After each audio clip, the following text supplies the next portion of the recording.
Hi, how's it going? This is Resident of Colorwood for YouTube back with another Dark Shadows video for you guys and gals. I'm here to review episode 13, finally, right? Narrated by Alexander Mulkey Isles, written by Art Wallace, directed by Leela Swift. Again, I've talked about this before. Leela Swift uh, is a staple at director for a lot of these DS episodes, and thank God for it. I mean, she's a very, I think, in my opinion, and I want to stress that, you can tell in these beginning episodes how much the director, not just the director, but the production matters. We see in a lot of these episodes we've been seeing a mixture of, yes, we're on a set, we're this is a soundstage, a set, but there's times that you'll see an on location site. And by the way, you do see that here in this episode. Um, I'll get to it here in a moment. But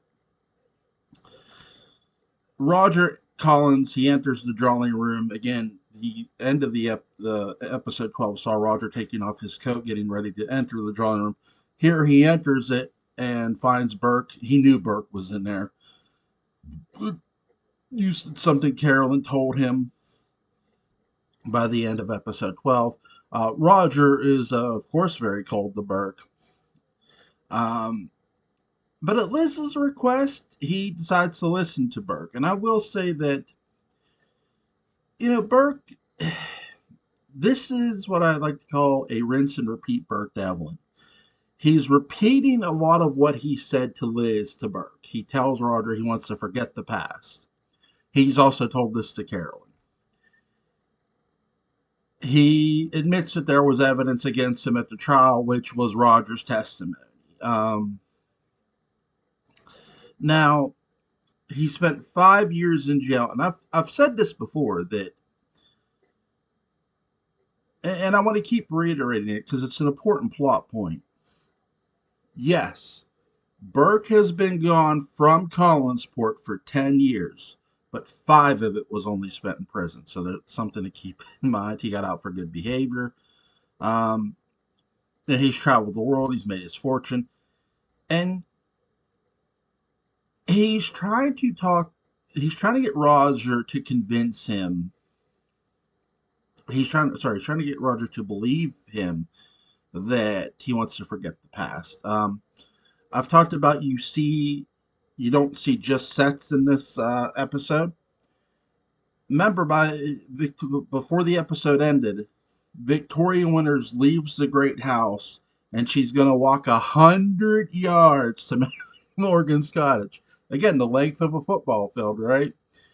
You see Victoria Winters walking toward Matthew Morgan's cottage. By the time I love what this episode does. By the time Vicky leaves, we're sort of picking up beyond the halfway point of way beyond the halfway point of to Matthew Morgan's cottage. We don't see the full 100 yards. I do think that if Dan Curtis could have, he would have showed us 100 yards. I truly believe this. If Dan Curtis could have got away with showing us approximately 100 yards, he would have got away with this. And I hate to use this as a preference because, again, they're not canon to one another. If you want a great example, and I don't think it's exactly 100 yards, but look at House of Dark Shadows and when they show Barnabas actually walking to that Collinwood in the movie. They show a large ass open field. Well, property, but still. So I think if Dan could have got away with it in the original series, he would have showed us 100 yards. Instead of showing it's 100 yards, though, Vicky's a lot closer to Matthew Morgan's cottage. You see her walking toward the door. This is clearly not just a set design. This is an on-location shot. And I love them for doing this. It brings a lot of atmosphere. Also, we get 2 sets of atmosphere in this in this episode, and I love this for this. So she knocks at Vicky knocks at Matthew's door. There's no answer, so Vicky opens the door and enters. Matthew, before Matthew comes in, she does look around and she hollers for Matthew. She says, "Matthew, it's Vicky."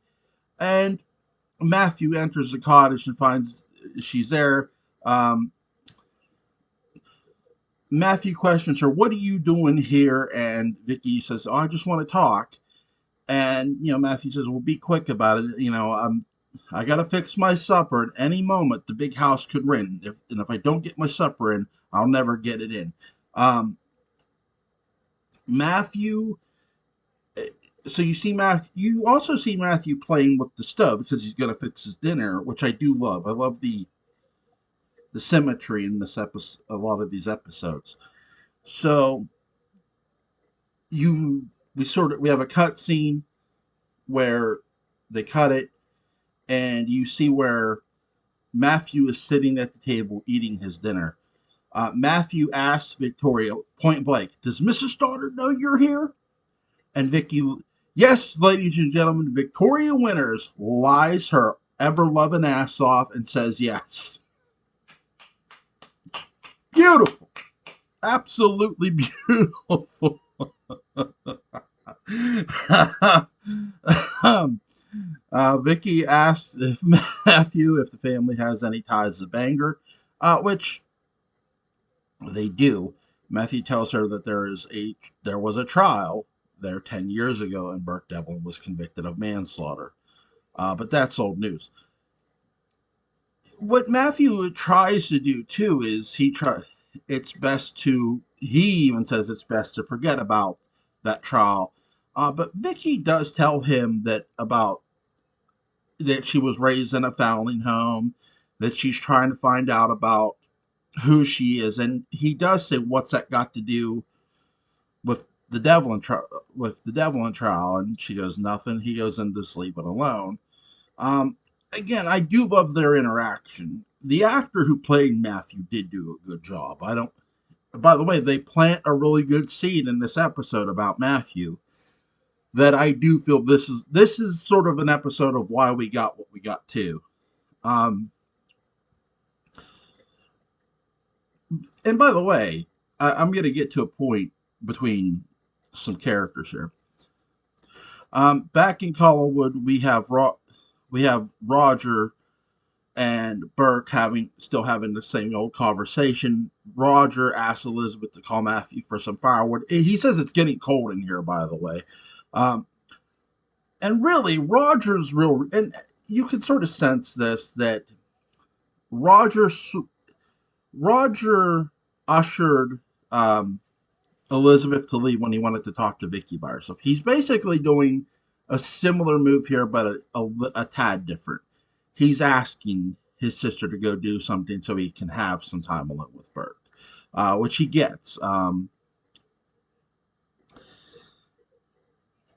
Roger flat out lets Burke know, "Hey, if you mess with me, I will make those years in prison feel like the best time you ever spent." So Roger shows a lot of backbone here. And again, I've talked about in the prior episode how would have entitled this "Nowhere to Run." I would have entitled that episode "Nowhere to Run." Um,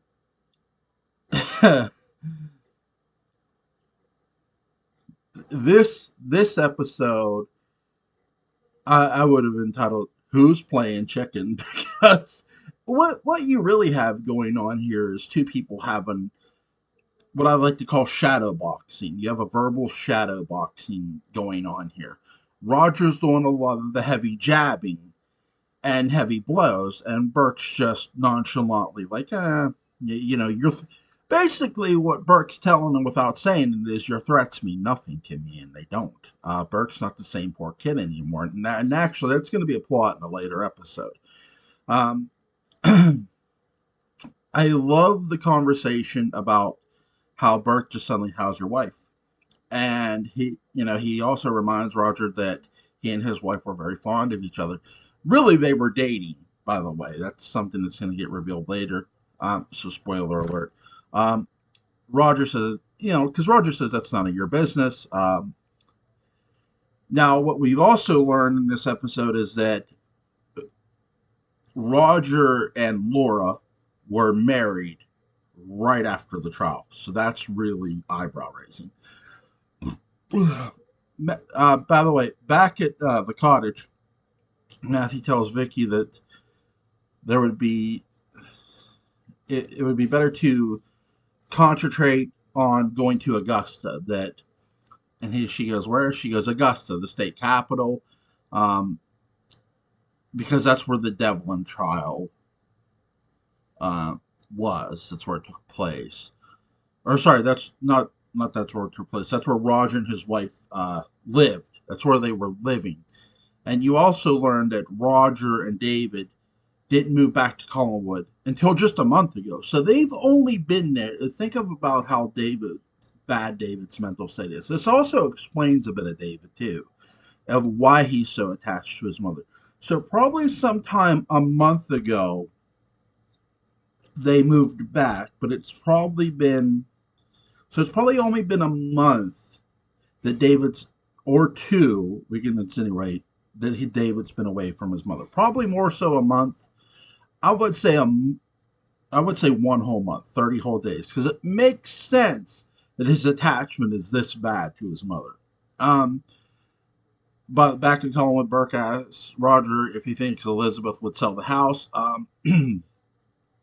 Now we got that Burke was interested in the house when he asked Elizabeth in a prior episode how much would Collinwood go for today. Roger says that Roger says the business or the house, and he says either. Roger says that definitively that his sister would not sell either. Um, Burke does say now. Burke does say that he will be leaving Collinsport in a day or two. He does say that like a couple times in this episode. Before he goes, though, he does ask Roger to meet him at the Blue Whale in a couple of hours. That he has a business proposition for him. this sort of, though we know, and not just by the further future episodes, we sort of know that David took out the bleeder valve. So we know Burke didn't, but I love the fun they're going to have in this episode. Um, Back at the cottage, Matthew tells Victoria about an accident he had once driving down the road of the estate.